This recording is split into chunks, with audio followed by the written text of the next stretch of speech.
O eto na, kung gusto nyo marinig ang boses ng mga tulpo, Rafi Tulpo, Erwin Tulpo, kasi kahapon nga naman, masyadong tahimik ang mga yan. Ayon dito kay General De Leon, sa balita ngayon, magpadala kayo ng nag-aaway na mag-asawa sa Senado. Ayon po yan kay retired General De Leon, may patutsada sa mga tulpo sa gitna ng kaguluhan sa Senado.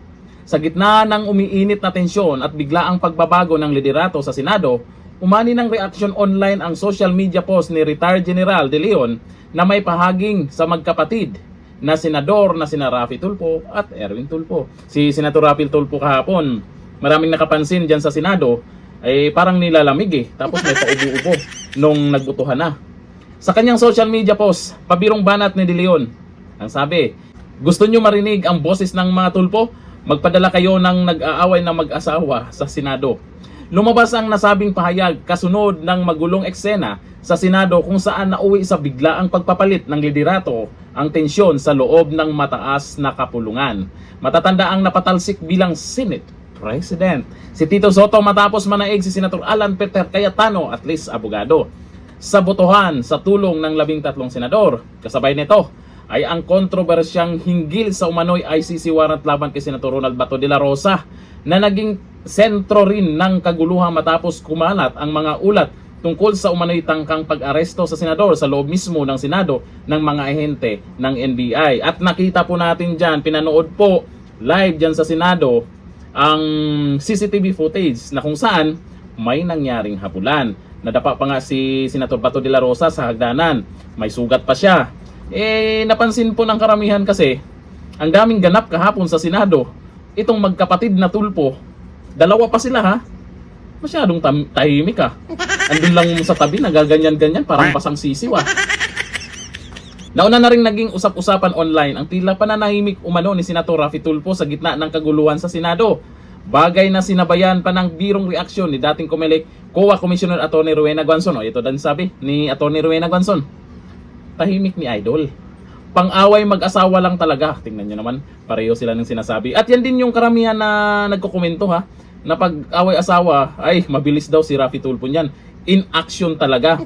Kasi naman sa totoo lang, sa TV show kasi ni Rafi Tulpo, ay dyan talaga siya nakilala. Maraming nagrereklamo, humingi ng tulong, diyan lumalapit kay Senator Rafi Tulpo. Magaling siya pagdating sa ganyan talaga. At sa usaping away mag-asawa, ay di natin maiwasan ang mga netizens at hindi lang mga netizens itong sila Atty. Rowena Guanzon at ito, si retired General De Leon, ganun din ang paniniwala nila.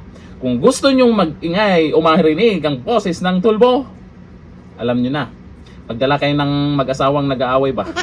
Dahil dito, lalo pang umugong ang samot-saring meme biro at komentaryo online na inuugnay ang mga tulpo sa kanilang matagal ng reputasyon sa media bilang tagapagpamagitan sa mag-away pamilya at sigalot ng mag-asawa. Sa ngayon, wala pang opisyal na reaksyon sina Senator Rafi Tulpo, Senator Erwin Tulpo hinggil sa mga reaksyon ni retired General Orlando De Leon at sa naging komento ni Atty. Rowena Guanzon. Malamang mananahimik yan. Matagal na sa social media yung dalawang yan. Pag alanganin yung dalawang yan, hindi sasagot yan. Tameme yung mga yan. Maniwala kayo sa akin. Hihintayin lang nila na mawala yung kwento dyan sa social media. Hindi sila magsasalita tungkol dyan. Kasi talaga naman, totoo naman yung sinasabi ng iba dyan na magaling talaga sila, itong mga tulpo, sa away mag-asawa. Ang hinahanap po kasi ngayon, bilang senador na, senador na kasi sila, dapat naman, lalo na sa usapin ng korupsyon, maririnig yung boses nila. Tapos kahapon, ang daming ganap sa Senado.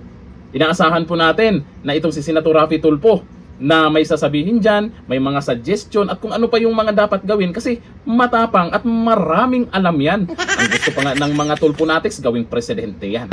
Ayon dito sa mga nagkomento, sabi ni Ariel Dalunhay Agsik, Matic, expert sila dyan. Expert daw sa away mag-asawa. Sabi ni Mac Miranda, doon naman talaga sila nakilala. Sabi ni Yoli Upmood, dyan sila magaling sa away mag-asawa.